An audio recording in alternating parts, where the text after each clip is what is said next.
The first signs. The mysterious energy signatures appeared on a quiet Tuesday morning. Dr. Sarah Chen was reviewing data from the Mauna Kea Observatory when her computer screen lit up with unprecedented readings. At first, she assumed it was a glitch in the system, but as confirmations poured in from observatories across the globe, the reality became clear. Earth was about to have visitors. The Nexar fleet emerged from hyperspace beyond Mars' orbit, their crystalline ships catching the sunlight and scattering it like cosmic prisms. There were 17 vessels in total, each one nearly the size of Manhattan, arranged in a perfect hexagonal formation. Their design defied conventional physics, with smooth angles and transparent sections that seemed to bend light itself. Aboard the flagship Celestial Dawn, Admiral Vereen stood before the grand observation window, his iridescent scales shifting colors with each movement. The Admiral's 4 eyes blinked in sequence as he studied the blue planet before him. Earth looked remarkably ordinary compared to the other worlds the Nexar had conquered. A simple terrestrial planet circling an unremarkable yellow star.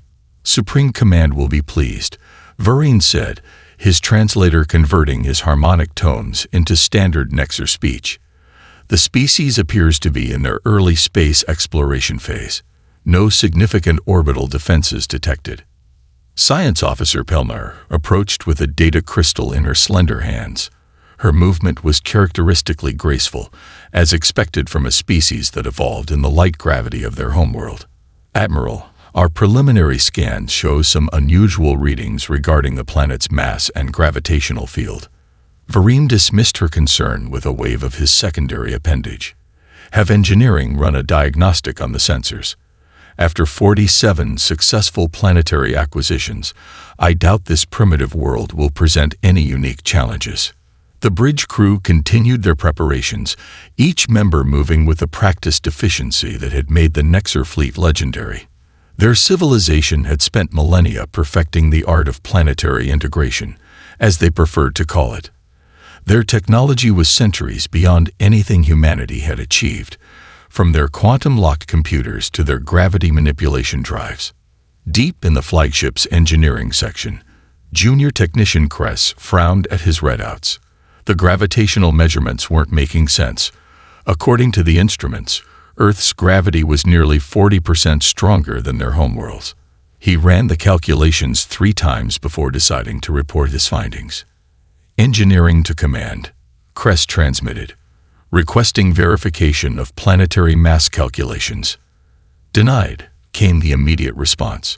"All systems are operating within normal parameters. Prepare for deployment of the Starfall Division." Kress hesitated for a moment before acknowledging the order. Something about the numbers bothered him. But who was he to question the wisdom of command? The Nexar hadn't become the dominant force in their sector of space by second-guessing their protocols. In the deployment bay, rows of elite Starfall troops stood at attention in their powered battle suits. The armor gleamed with an almost liquid sheen, each suit worth more than a small city's annual economic output. The troops had trained their entire lives for missions like this, honing their skills in environments ranging from gas giants to ice worlds. Admiral Vereen addressed his forces through the fleet-wide communication network. "Today we add another world to the Nexar legacy. Our scans show they have yet to achieve unity as a species. Their technology is primitive, their defenses minimal. This will be a standard integration operation. Maintain formation integrity and remember, minimal damage to infrastructure. We're here to elevate them, not destroy them." The troops responded with a synchronized salute, their movements precise and flowing like a choreographed dance. None of them noticed the slight strain in their suit joints as the artificial gravity in the deployment bay attempted to compensate for their planned descent to Earth's surface. As the first wave of landing craft prepared to launch, Earth's major governments scrambled to make sense of the situation.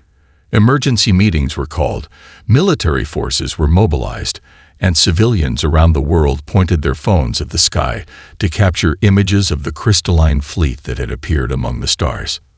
No one on either side realized that the simple force of gravity was about to turn a routine planetary integration into something unprecedented in Nexar history. Descent into chaos.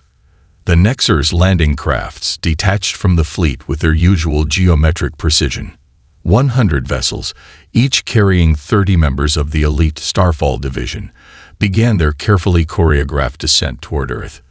Their ships sparkled like falling stars against the morning sky, a sight that would have been beautiful if it weren't so terrifying. Commander Lix, leader of the first wave, noticed the problems immediately. Her landing craft, designed to glide through planetary atmospheres with perfect control, was behaving like a skittish animal. The gravitational compensation systems, calibrated for dozens of previous worlds, were overworking themselves trying to maintain stability. "Adjust trajectory by 7 degrees, she ordered, her voice steady despite the growing concern. The ship responded, but not with its usual smoothness. Instead, it lurched like a hover car with failing stabilizers. "Engineering, report status. All systems are operating at 140% capacity," came the bewildered response. "The planet's gravitational field is different from our calculations." Across the sky, other landing craft were experiencing similar issues. Ships designed to move in perfect formation were drifting apart like scattered seeds in the wind.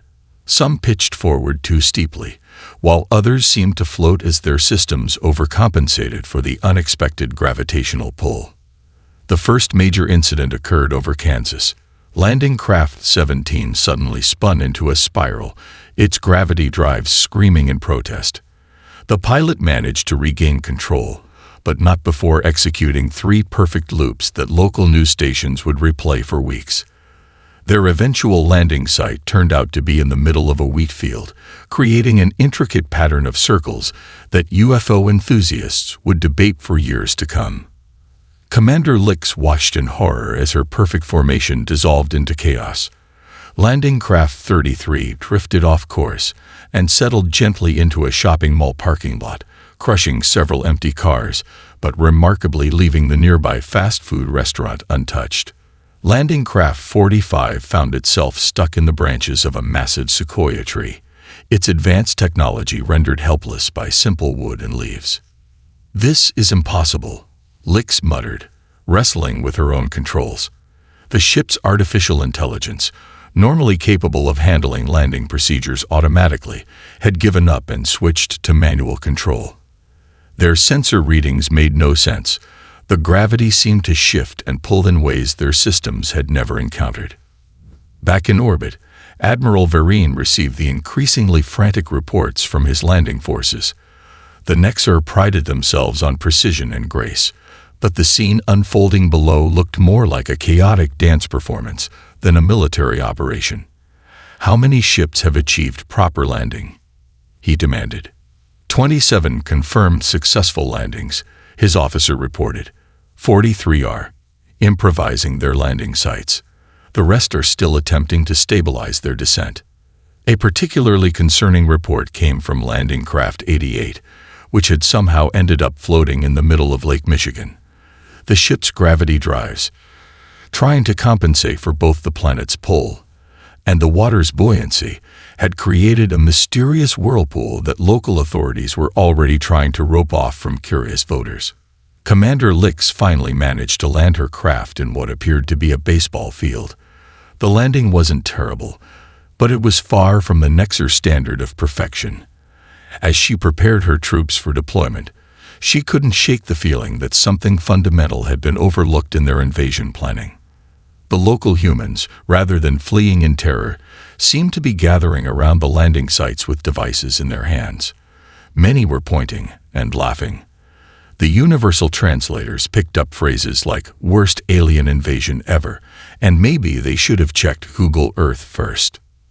As the sun set on the first day of the invasion, the Starfall division found themselves scattered across the North American continent, their precise military strategy in shambles. Commander Lix sent a carefully worded message to the fleet. "Ground conditions require significant tactical adjustments. Recommend delay of second wave until gravitational anomalies are understood." Little did she know, The real challenges would begin when they tried to exit their ships in their gravity-calibrated battlesuits. A surprising discovery. The first Nexer soldier to step out of their landing craft created a scene that would forever be immortalized in human social media. Lieutenant Zex, decorated veteran of 3 planetary conquests, activated his battlesuit's exit protocol with practiced confidence. The suit's anti-gravity system, designed to make its wearer virtually weightless, immediately overcompensated for Earth's stronger pull. The result sent Lieutenant Zex soaring 15 feet into the air before crashing face-first into the baseball field's pitcher's mound. Status report. Commander Lix demanded through the communication channel, still safely inside her ship. The ground. Zex responded with as much dignity as he could muster while spitting out dirt. Appears to be more aggressive than anticipated.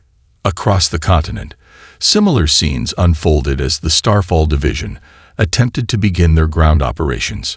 Soldiers renowned for their graceful combat movements stumbled like toddlers taking their first steps. Battlesuits worth millions in galactic credits transformed their elite warriors into unintentional slapstick comedians. In Central Park, a squad of Nexer troops attempted to establish a defensive perimeter. Instead, they created what observers would later describe as the most coordinated impromptu dance performance ever seen. Each step sent them bouncing unpredictably, their movements amplified by battlesuits struggling to adapt to Earth's gravity. Recalibrate all suit systems, ordered squad leader Pell, right before an overenthusiastic stride launched her into a tree. The local pigeons, unimpressed by advanced alien technology, merely shuffled a few branches higher. The humans, far from cowering in fear, had begun documenting everything. Phones recorded high-definition videos of armored aliens wobbling like spinning tops. One particularly popular clip showed a Nexer soldier attempting to march forward with authority, only to bounce between 2 parked cars like a pinball. At the Chicago landing site, Technical Specialist Meyer made a disturbing discovery. "Commander," she reported, her voice tight with concern, "our suits aren't malfunctioning. They're operating exactly as designed, for our home world's gravity. Earth's gravitational field is simply stronger than anything we prepared for." The revelation spread through the invasion force like a shockwave. Their entire combat doctrine, their equipment, even their basic movements were all calibrated for environments with significantly less gravitational pull. The Nexer's technological superiority had been undermined by one of the most fundamental forces in the universe. A group of human scientists, watching from a safe distance, began to understand what was happening. Dr. Chen, who had first detected the fleet's arrival, explained to military officials, their species must have evolved on a planet with much weaker gravity. Everything about their technology seems designed for those conditions. The Starfall Division's attempts to adapt provided endless entertainment for Earth's population. In Houston, a Nexer soldier trying to demonstrate their fearsome fighting stance instead performed what local gymnastics coaches called a perfect, if unintentional, backflip. The video went viral within hours. Commander Lix, observing the chaos from her command post, realized the gravity situation was worse than anyone had imagined. Even their weapons were affected. Plasma rifles designed for precise targeting now had significant drop-off, making their shots go wide or fall short. The elegant energy blades they carried became unwieldy as their wielders struggled to maintain balance. "This is Lieutenant Krev," came a breathless transmission, requesting immediate tactical review. "My squad attempted to scale a human structure for surveillance purposes. We are now stuck on what appears to be an advertising sign for something called Bob's Furniture Emporium." As the day progressed, more reports flooded in of elite troops being thwarted not by human resistance, but by simple physics. The Nexer's reputation for graceful, precise military operations was literally falling flat, one soldier at a time. Admiral Vereen, watching from orbit, faced an uncomfortable truth. Their perfect record of planetary conquests was about to be challenged not by superior technology or military might, but by something as basic as gravity itself. The science of survival. Dr. Sarah Chen and her international team of scientists worked through the night, analyzing every piece of data they could gather about the Nexus technology. The answer to Earth's defense might lie not in military strength, but in understanding their invaders' fundamental weakness. Look at these readings. Dr. Chen pointed to her monitor, where graphs showed the energy output of the aliens' equipment. Their technology isn't just calibrated for lower gravity, it's fundamentally designed around it. They'd built their entire civilization on the assumption of specific gravitational conditions. In a hastily assembled laboratory at MIT, Dr. Marcus Rodriguez demonstrated his findings using a captured piece of Nexus armor that had broken off during one of their many falls. Their metallurgy is incredible, he explained to military officials, but it's engineered for tensile strength in a 0.6 G environment. Under Earth's gravity, the molecular bonds are under constant stress. The scientific community's excitement grew as they unraveled more mysteries.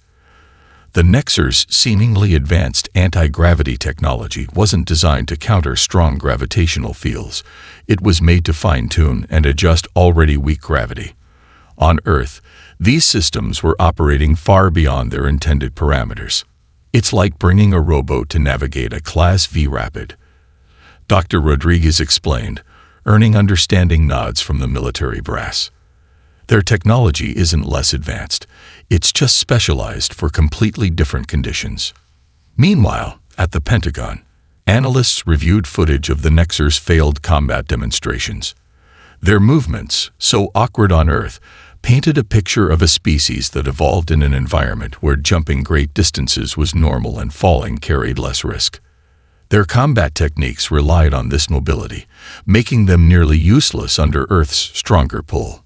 Dr. Chen's team made another breakthrough while studying the aliens' weapon systems. Their plasma rifles are incredible pieces of technology, she explained, but the targeting systems are calibrated for an environment with less gravitational influence on the plasma bolts. On Earth, the plasma follows a much steeper arc than their targeting computers can adjust for. The scientific insights proved invaluable to Earth's military strategists. Instead of meeting the aliens head-on, they could use the invaders' gravitational disadvantage against them.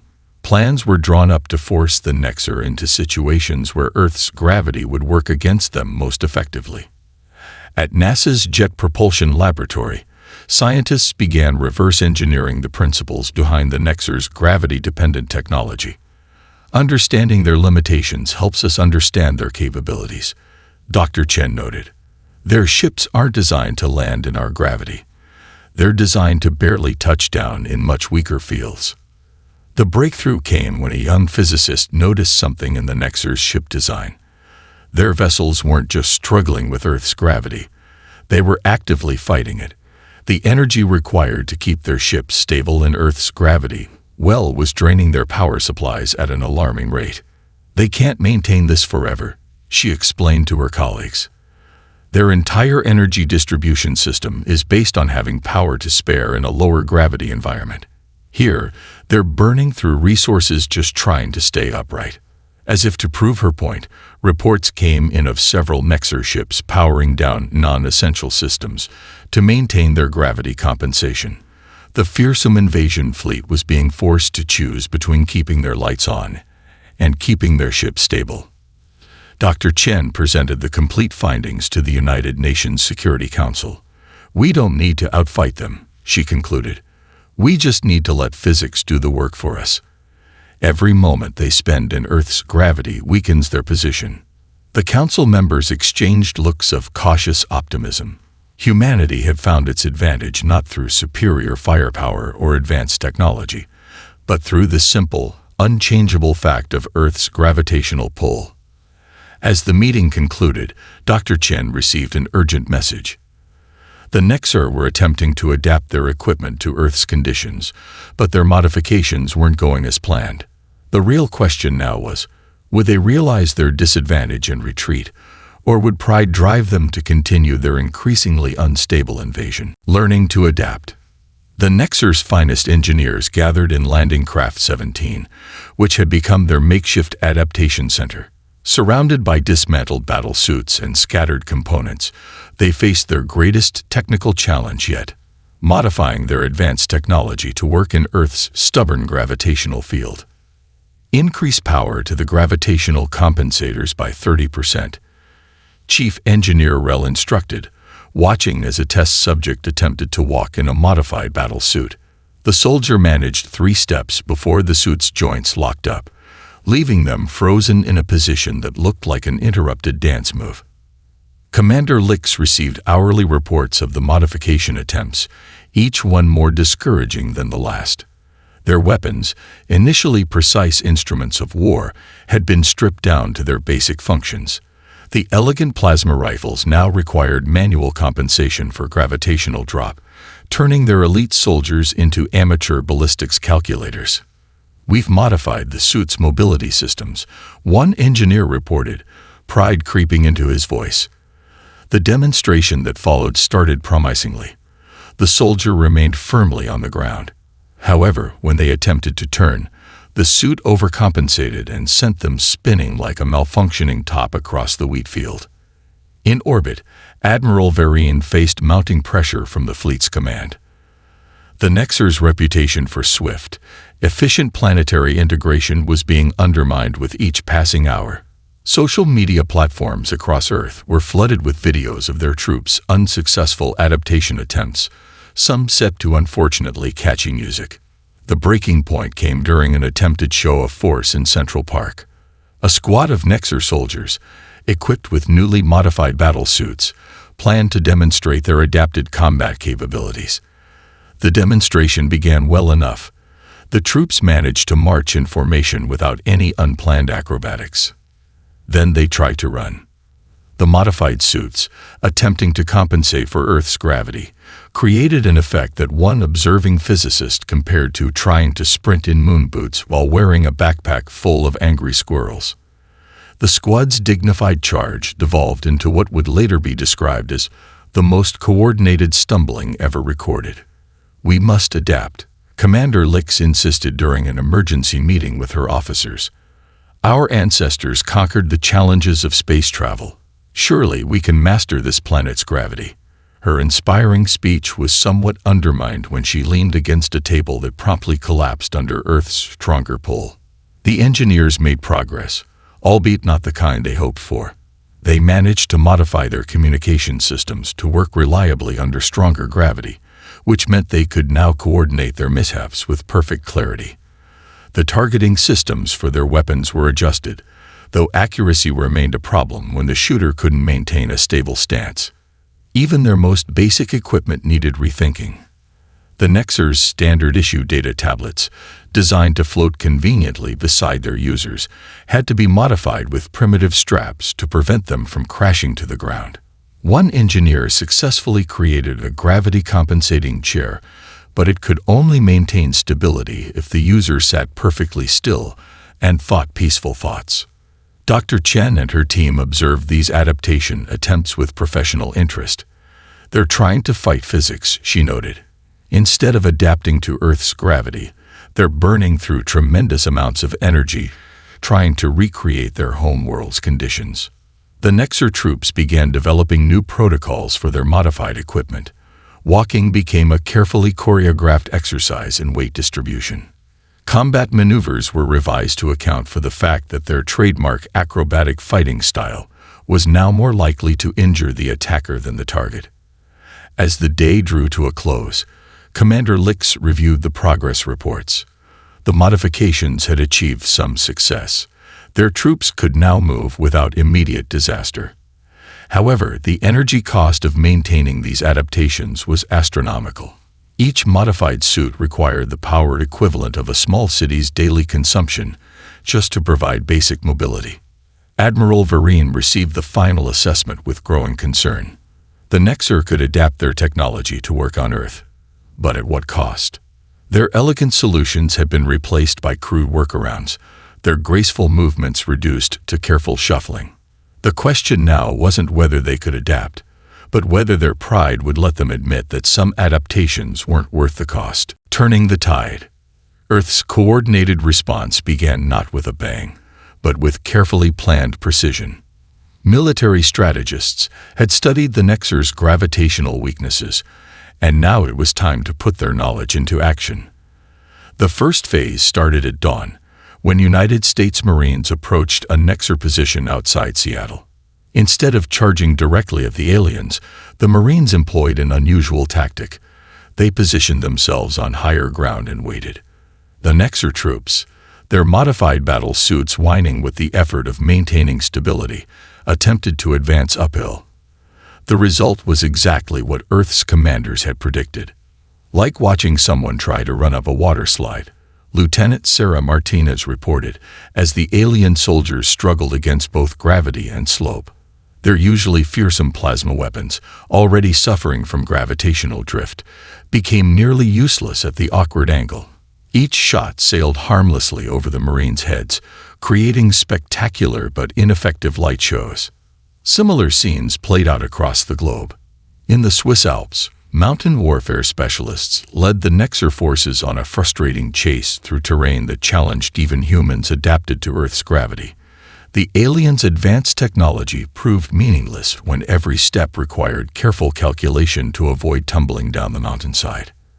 At NASA's Mission Control, Dr. Chen monitored the Nexar fleet's power signatures. Their ships are consuming energy at an unsustainable rate, she reported to the Joint Chiefs. Just maintaining orbit in Earth's gravity well is draining their resources faster than they can replenish them. The British Royal Navy discovered another advantage during an engagement in the English Channel. The Nexar's ships, designed for the vacuum of space and their homeworld's gentle gravity, proved dangerously unstable when dealing with both Earth's gravity and ocean waves. 3 alien vessels withdrew after their gravity compensation systems created a resonance effect with the waves, making their crews desperately motion-sick. In Brazil, Special Forces troops employed what they called the playground strategy, using terrain features that required agility and adaptation to Earth's gravity. The Nexar soldiers, despite their advanced technology, found themselves unable to navigate simple obstacles that human children manage daily. They got 2 options, General Thompson explained during a strategic briefing. Either they divert more power to their gravity compensation systems and run out of energy, or they reduce power and deal with gravity they're not evolved to handle. Either way, we win. The turning point came during what would later be known as the Battle of Balanced Rock in Utah. A squad of Nexar troops attempted to pursue Army Rangers through the desert terrain. Their modified battle suits, struggling with the combination of gravity and unstable ground, transformed the fearsome alien warriors into something resembling heavily armed toddlers learning to walk in sand. The Rangers didn't even need to fire their weapons. They simply led the Nexar through increasingly challenging terrain, watching as the alien suits burned through power cells trying to maintain stability. Within hours, the entire squad was stranded, their advanced technology rendered useless by drained energy reserves. Admiral Vereen, observing from orbit, received increasingly desperate reports from ground forces. The humans weren't defeating them with superior technology or overwhelming force. They were simply using their natural adaptation to Earth's gravity as a weapon. Every engagement drained more resources. Every tactical retreat cost more energy than planned. Even their orbital superiority began to crumble. The massive fleet, designed to maintain precise formations in much weaker gravity wells, consumed enormous amounts of power just staying in position above Earth. Support ships had to continually adjust their orbits, burning through fuel reserves at an alarming rate. Dr. Chen's team calculated that the Nexar fleet had less than 72 hours before their power reserves reached critical levels. They can't sustain this, she explained to world leaders. Their entire technological infrastructure is fighting against fundamental physics. We don't need to defeat them. Earth's gravity is doing it for us. As night fell, Admiral Vereen faced an unprecedented situation. For the first time in Nexar history, they were being defeated not by an enemy's strength, but by their own inability to adapt to natural conditions. The question was no longer whether to withdraw, but how to do so without losing more face than they already had. A change of plans. Admiral Vereen stood in his command center aboard the Celestial Dawn, watching the holographic displays that painted an increasingly grim picture of their situation. Power reserves across the fleet blinked in warning colors, with several ships already dropping into emergency conservation modes.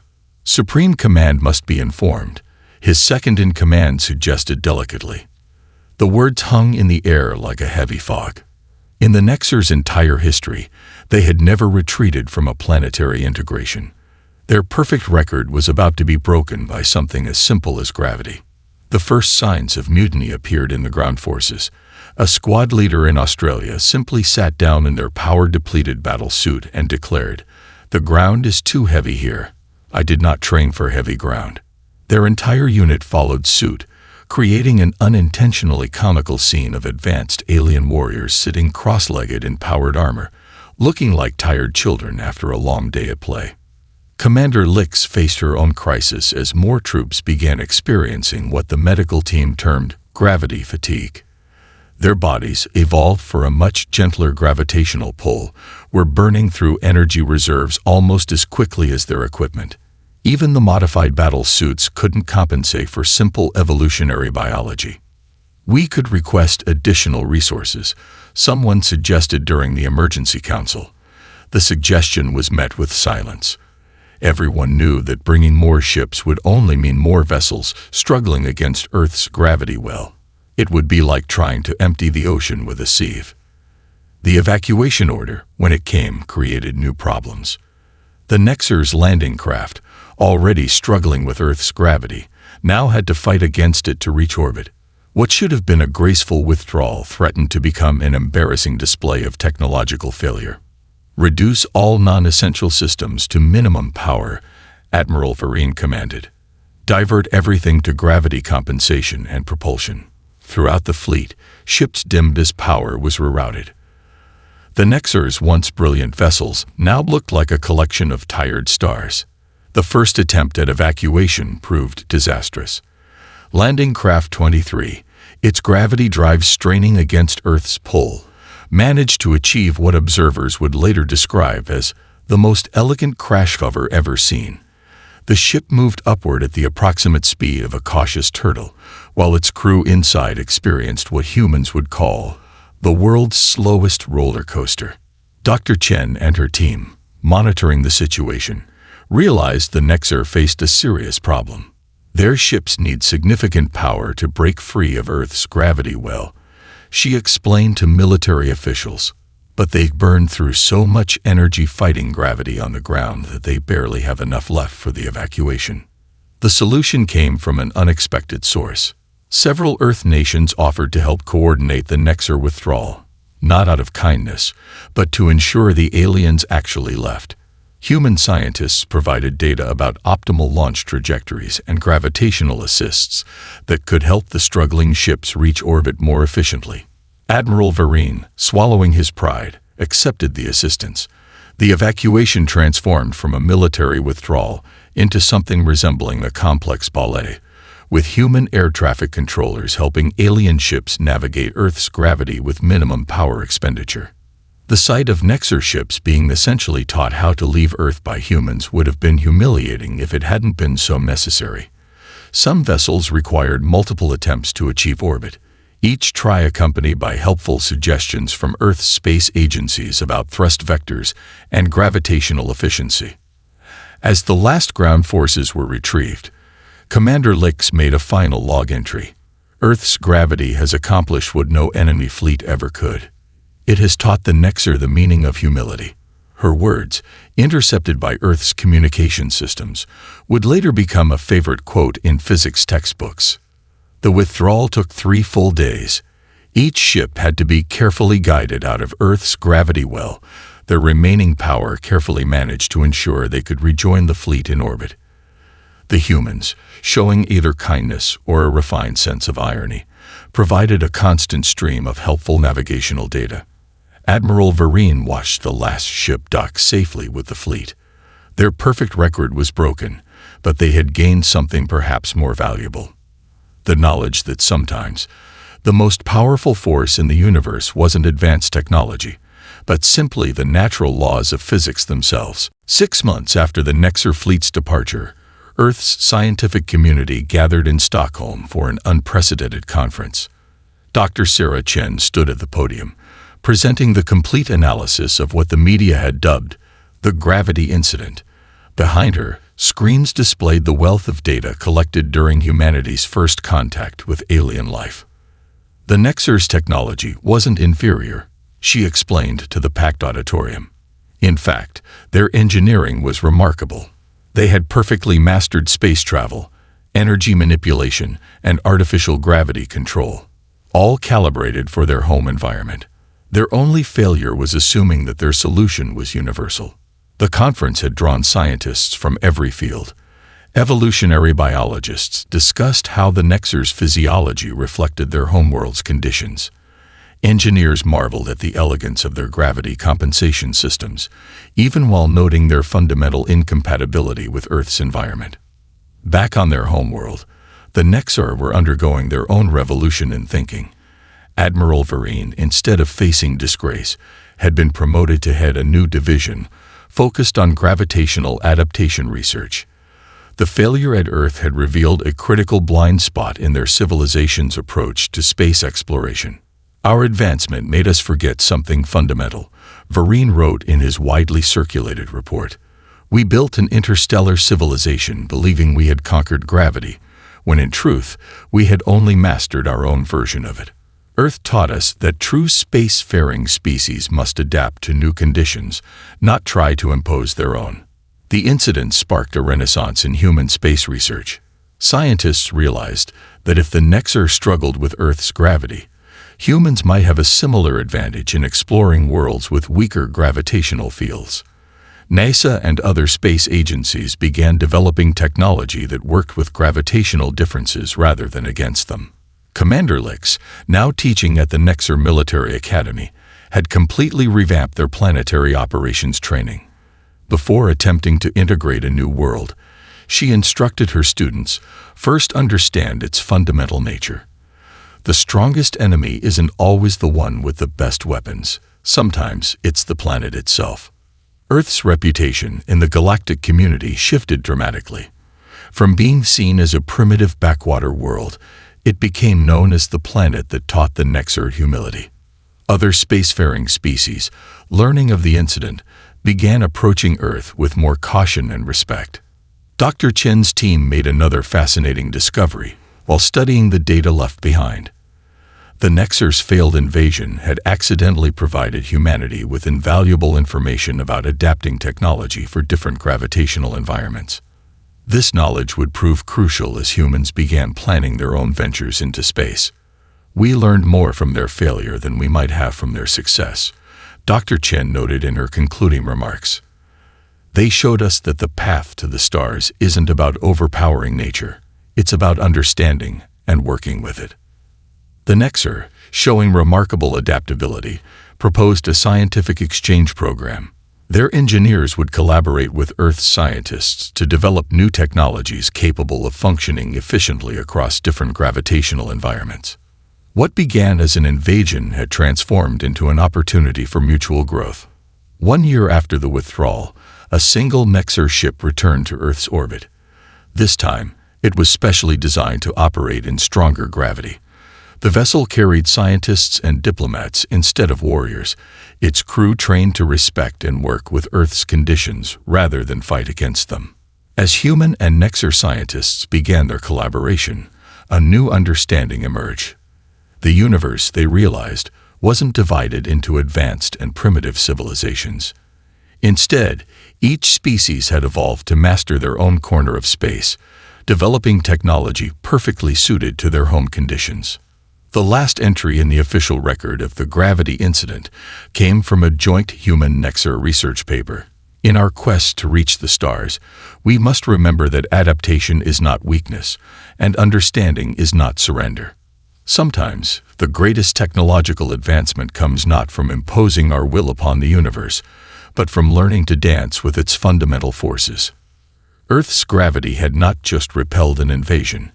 It had initiated a new chapter in both human and Nexar history, proving that sometimes the most powerful force in the universe is simply accepting things as they are.